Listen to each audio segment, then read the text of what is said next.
আমাদের প্রধান অতিথি আমাদের উদ্দেশ্যে কথা বলবেন। আমি আজকে যারা উপস্থিত হয়েছেন আমি সবাইকে ইসলামপুর ইউনিয়ন পরিষদের পক্ষ থেকে প্রাণঢালা অভিনন্দন মোবারকবাদ জানাই।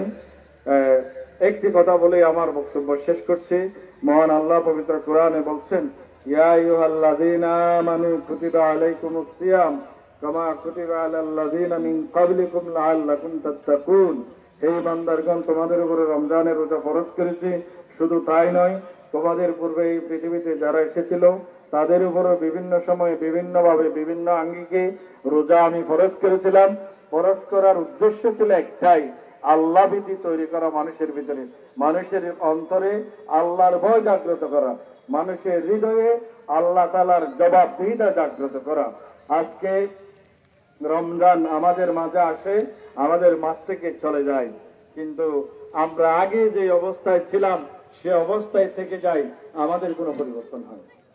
আসুন আমরা আজকে থেকে এই সিদ্ধান্ত নিই, এইবারের রোজা হবে আমাদের জীবনের পরিবর্তনের রোজা।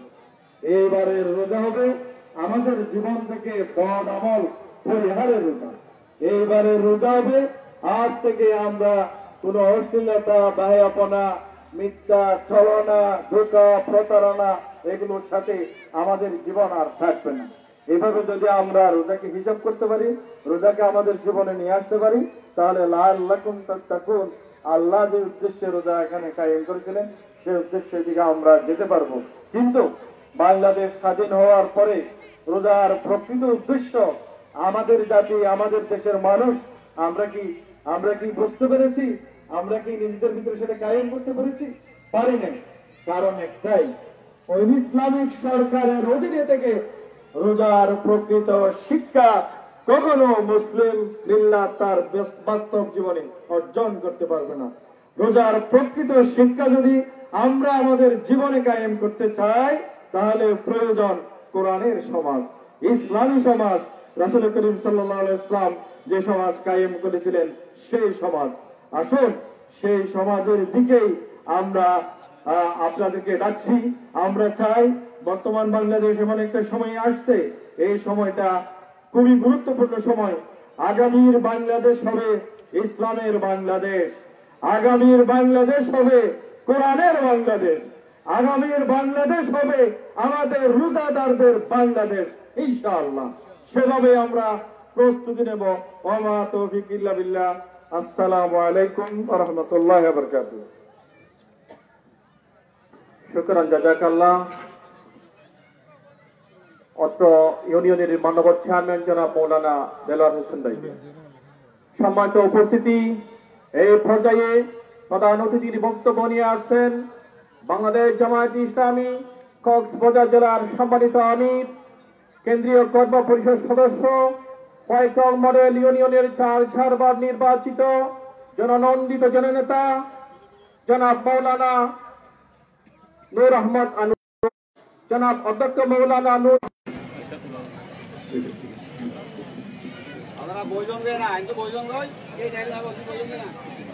আলহামদুলিল্লাহিল্লাযী হাদানা ইলা সিরাতিল মুস্তাকিম والصلاة والسلام على أشرف الأنبياء والمرسلين وعلى آله وأصحابه أجمعين.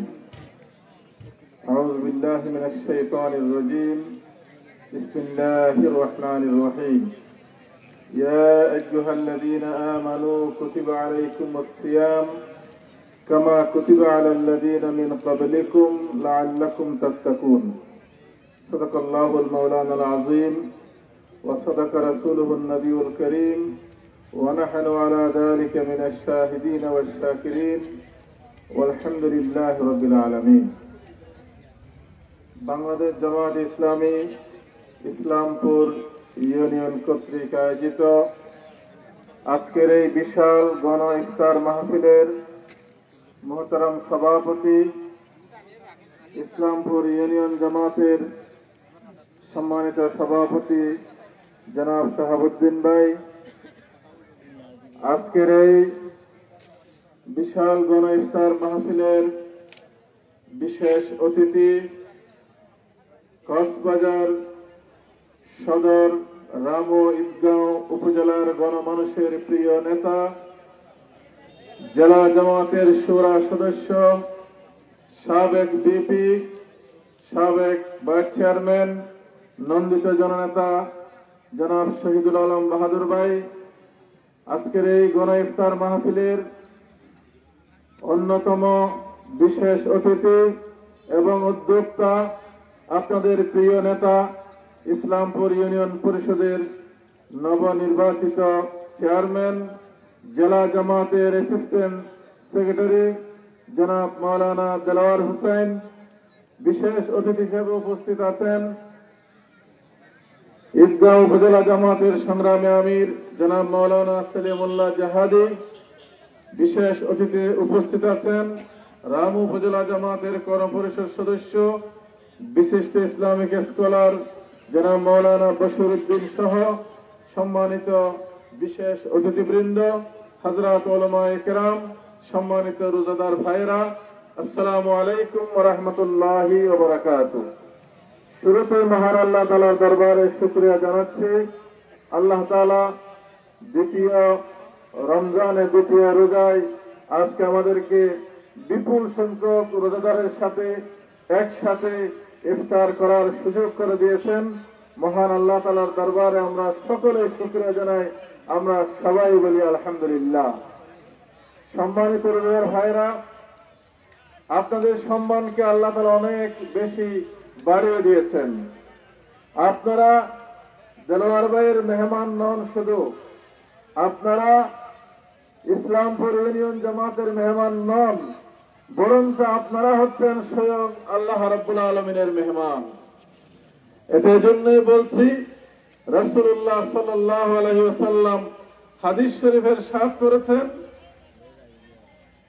পরকালে যখন আমরা জান্নাতে যাব, সেই জান্নাতের ব্যাপারে আল্লাহ রাসূল বলেছেন, ফিল জান্নাতি বাবুন ইউকালু লাহুর রায়্যান, জান্নাতের মধ্যে এমন একটি গেট আছে যার নাম হচ্ছে রায়্যান। একটা আলাদা গেট আছে। যেমন কোন একটা বিশাল জনসভা যখন হয়, বড় নেতা বা দেশের প্রধানমন্ত্রী প্রেসিডেন্ট যখন আসে, তখন আপনারা দেখেন সাধারণ মানুষ যে গেট দিয়ে ঢুকে, প্রধান অতিথি কিন্তু সেই গেট দিয়ে ঢোকে না। তার মর্যাদায়, তার সম্মানে আলাদা একটা কি করা হয়, গেট করা হয়, সেখান দিয়ে তিনি ঢুকে।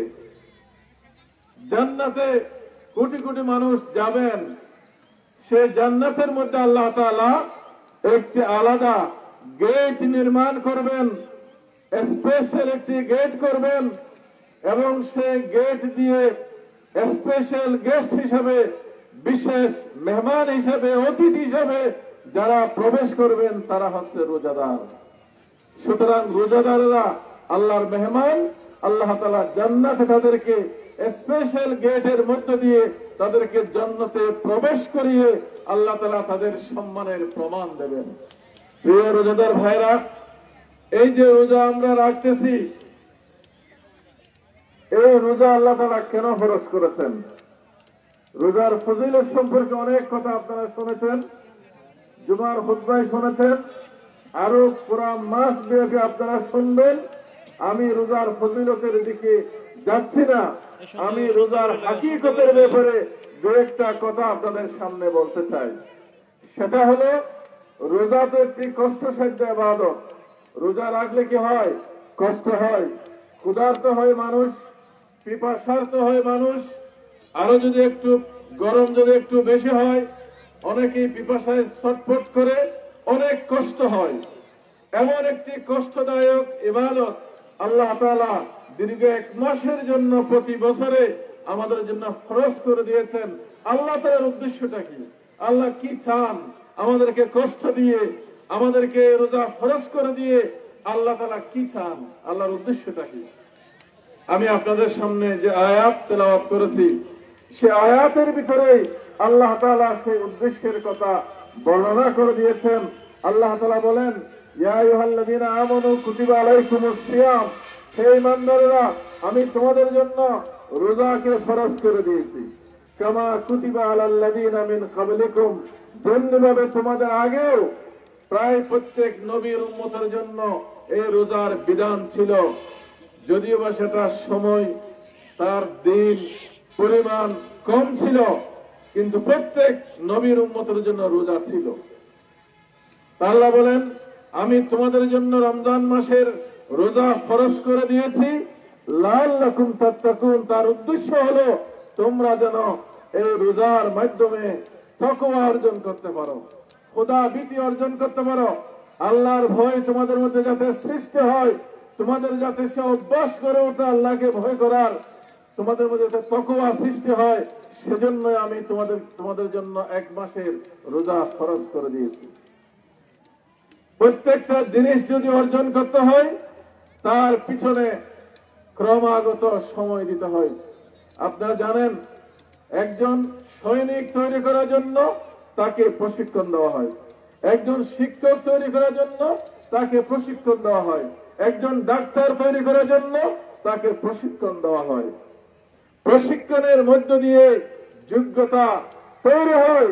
আল্লাহ তাআলা আমাদের ঈমানী যোগ্যতা বৃদ্ধি করার জন্য, ঈমানী দক্ষতা বৃদ্ধি করার জন্য, তাকওয়া আমাদের মধ্যে সৃষ্টি করার জন্য আল্লাহ তাআলা 1 মাস ব্যাপী এই প্রশিক্ষণের ব্যবস্থা আল্লাহ তাআলা করেছেন। তাহলে আপনাদের সামনে এখন একটি বিষয় পেশ করব, যার মধ্য দিয়ে আমরা বুঝতে পারবো সত্যি এই রমজানের রোজার মধ্য দিয়ে মানুষের মধ্যে আল্লাহর ভয় সৃষ্টি হয়। এবং আল্লাহর ভয় যদি সৃষ্টি না হয় তাহলে মানুষ কোন অন্যায় কাজ থেকে বিরত থাকতে পারে না। একটা উদাহরণ দিলে আপনারা সহজে বুঝবেন। আমাদের দেশের আইন শৃঙ্খলা রক্ষা করার জন্য আইন শৃঙ্খলা বাহিনী আছে, ঠিক কিনা? পুলিশ আছে, র্যাব আছে, আরো আনসার আছে, আর অনেক বাহিনী আছে। এমনকি তারা এখন টহলও দিচ্ছে, বিভিন্ন জায়গায় চেকপোস্টও বসিয়েছে। সব কিছুর পরেও আপনারা পত্রিকায় দেখেন কিনা, টেলিভিশনে শুনেন কিনা যে বাংলাদেশের অনেক জায়গাতে কি হয়েছে? চুরি হয়েছে, ডাকাতি হয়েছে, ছিনতাই হয়েছে, এরকম শুনেন কিনা? আজকের পত্রিকায়ও আছে, গতকালকেও কি আছে। এত আইন শৃঙ্খলা বাহিনী থাকার পরেও আমরা পত্রিকায় শুনি যে চুরি হয়েছে, ডাকাতি হয়েছে, ছিনতাই হয়েছে, এগুলো আমরা শুনি। এরপরে সীমান্ত পাহারা দেওয়ার জন্য কি আছে? বিজিবি আছে, হাজার হাজার বিজিবি নিয়োগ করা হয়েছে। এত বিজিবি নিয়োগ করার পরেও আমরা শুনি কিনা যে এখানে ইয়াবা পাচার হয়েছে, ইয়াবা দিয়ে মানুষ ধরা হয়েছে, ওই নদীর ওই পারে এত হাজার এত লাখ ইয়াবা পাওয়া গেছে, এগুলো আমরা শুনি কিনা? শুনি। তার মানে এত বিজিবি নিয়োগ করার পরেও দেখা যায় যে ঠিকই সীমান্ত দিয়ে চোরাচালান হয়, জিনিসপত্র কি হয়? পাচার হয়। আচ্ছা বলেন তো, বাংলাদেশে বা সারা পৃথিবীতে প্রায় 150 কোটি কি আছে? মুসলমান আছে। সারা পৃথিবীতে মুসলমানের সংখ্যা আনুমানিক 150 কোটি। আর বাংলাদেশে এর পরিমাণ হয়তো প্রায় 18 কোটির মতো। সেখানে 15 কোটি ধরে আমরা 15 কোটি কি আছে? মুসলমান আছে। সারা পৃথিবীতে 150 কোটি মুসলমান আছে। আচ্ছা বলুন তো, এই মুসলমানদের রোজা রাখে, সে রোজার পাহারা দেওয়ার জন্য কোন সেনাবাহিনীকে নিয়োগ করা হয়েছে? কোন বিজিবি নিয়োগ করা হয়েছে? কোন পুলিশ নিয়োগ করা হয়েছে? পুলিশ তোমরা সারা দেশে পাহারা দাও, কেউ রোজা ভাঙে কিনা এটা পাহারা দাও। কোন বাহিনী কি নিয়োগ করা হয়েছে? হয় নাই। আচ্ছা আপনারা বলেন তো, আপনারা কোনদিন শুনেছেন কোন পত্রিকায় কোনদিন কি এ ধরনের একটা নিউজ 60 বছর বয়সের মধ্যে আপনারা কেউ শুনেছেন কিনা যে বাংলাদেশের অমুক জেলাতে এতজন মানুষ রোজা ভেঙেছে, পাকিস্তানে এতজন মানুষ রোজা ভেঙেছে, তারপরে সৌদি আরবে এতজন মানুষ রোজা ভেঙেছে? এ ধরনের কোন নিউজ কি আপনারা কখনো পেয়েছেন? কেউ বাংলাদেশে কোনদিন শুনেছেন যে কোথাও এতজন মানুষ কি করেছে? রোজা ভেঙে ফেলেছে? শুনেছেন? শোনেন নাই। তাহলে সীমান্তে এত বিজিবি দেওয়ার পরেও সেখানে চোরাচালান রোধ করা যায় না। সারা দেশে আর্মি, র্যাব, পুলিশ নিয়োগ করার পরেও চুরি ডাকাতি বন্ধ করা যায় না। এই 150 কোটি মুসলমানকে কে পাহারা দিল যে একজন মুসলমানও কি করে নাই, রোজা ভাঙে নাই? কে পাহারা দিয়েছে? পাহারা দিয়েছে একটা জিনিস, সেটা হচ্ছে লাআল্লাকুম তাত্তাকুন। আল্লাহ বলেছে যে রমজানের রোজা আল্লাহ ফরজ করেছেন তাকওয়া সৃষ্টি করার জন্য। যারা রোজা রাখে, রোজা রাখার সাথে সাথে তার মনের মধ্যে একটা অবস্থার সৃষ্টি হয়, সে মনে করে যে আমি রোজা রাখার পরে যদি আমি কোনো কিছু পান করে, কোনো কিছু খেয়ে যদি আমি রোজা বেঁধে ফেলি, দুনিয়ার কেউ না দেখলে ওকে দেখবে, আল্লাহ দেখবে। এই যে মনের মধ্যে আল্লাহ দেখবে, এ ধরনের একটি অনুভূতি জাগ্রত হওয়ার ফলে সেই মানুষটাকে পাহারা দেওয়ার জন্য পুলিশ লাগে নাই, বিজিবি লাগে নাই, র্যাব লাগে নাই, আনসার লাগে নাই। তার অন্তরের আল্লাহর যে ভয় সৃষ্টি হয়েছে, সে ভয় তাকে রোজা ভাঙা থেকে কি রেখেছে? বিরত রেখেছে। সুতরাং আমরা এখান থেকে একটা শিক্ষা গ্রহণ করি।